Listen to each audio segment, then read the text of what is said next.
The last time I was talking to you about coming awake, from that sleep, and becoming fully persuaded about the existence of the realm of the spirit and how all of this connects to your purpose. And I'm going to continue that journey. I want to say welcome back. Thank you for listening. And I know that as you have started, there's so much that's going to be delivered into your life. So think about it. For purpose to be achieved, or to say you're working in purpose, purpose literally means the reason for which something exists or is done or made, an intended or desired result, an end, an aim, a goal, the determination or resoluteness. So this simply means that a person that is working in a purpose is a person that knows the reason for which they were made, the person that knows the desired result or the end that should come out of their lives, and a person that has a determination or the resoluteness to achieve this reason for which they were made and to also acquire the intended or desired result at the end. So purpose is all about your current position, your present why, and your future reward. So your ability to understand these things is what's going to help you walk in your purpose. Now, talking about your current why, your future reward, you then realize that it almost feels like you are on some sort of like eternal scale. And the reason why I'm saying this is for you to fully comprehend the value of man, you need to stand outside of time to be able to see where man stands in the midst of time. Now, understand something. God made man, and the Bible spoke about how, there was light. The first thing God said was, let there be light in Genesis 1. And then when you go further down, you then see that it was only 14 verses after that was when God created the sun and the moon to rule the day, the night, the seasons. So the sun and the moon were not the lights that initially ruled time.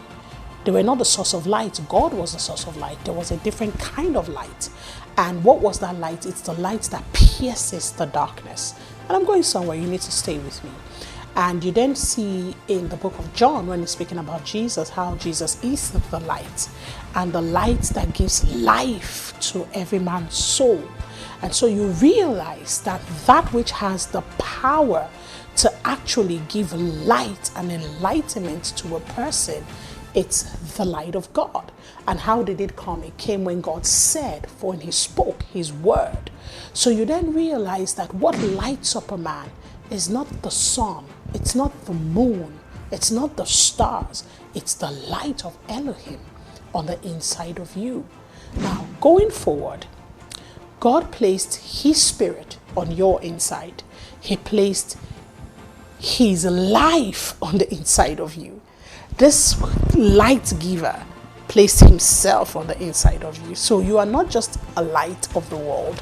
You are wired in light, wired by light, conceived by light. You carry the seed of light on the inside of you. And this light is not controlled by human seasons, because this light existed before the sun and the moon was set.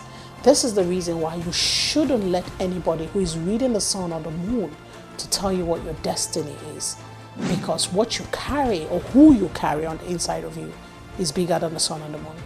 Going forward, you then see that even though who man carries on the inside is bigger than the sun and the moon and the normal calendar, but yet God placed man within time and said, let the sun and the moon shine, and let it be for signs, for seasons, for the sacred times of the earth, so that even though we are eternal beings, yet we are bound by earthly times.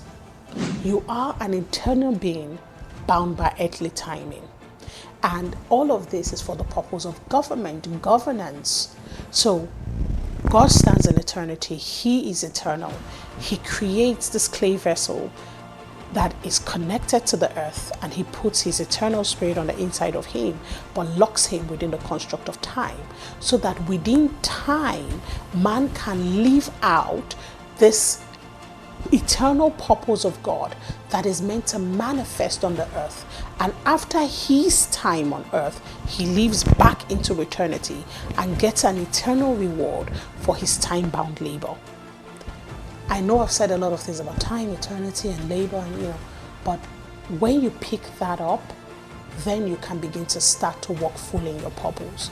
That you are an eternal being living in a time-bound world to execute an eternal agenda within time, and you are yet to get an eternal reward when you leave time.